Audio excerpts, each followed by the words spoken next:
Let's say you have to drive from your house to your friend's house.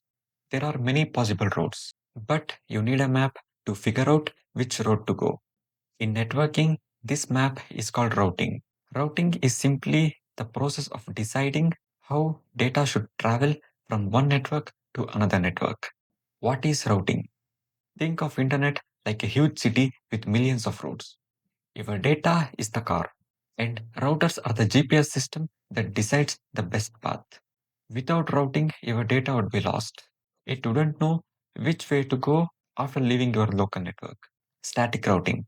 Now, there are two main ways routing can be done. The first is static routing. This is like printing out a paper map and saying, always take this exact route to reach the place. It's manual. The network administrator set the path, and it never changes unless the admin updates it. Static routing is simple and predictable. But if a road gets down, or in networking terms, if a link fails, the data has no backup path. Someone has to manually fix it.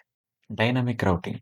The second way is dynamic routing. This is like using Google Maps on your phone. It constantly checks the network condition and choose the best path automatically. Routers using dynamic routing talk to each other, share information about networks, and update paths in real time. Protocols like RIP, Routing Information Protocol, or OSPF, Open Short Path First, make this possible.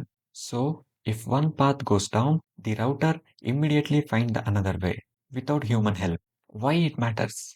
In small networks, static routing might be fine because there are not many paths to manage. But in large enterprises or internet scale network, dynamic routing is essential.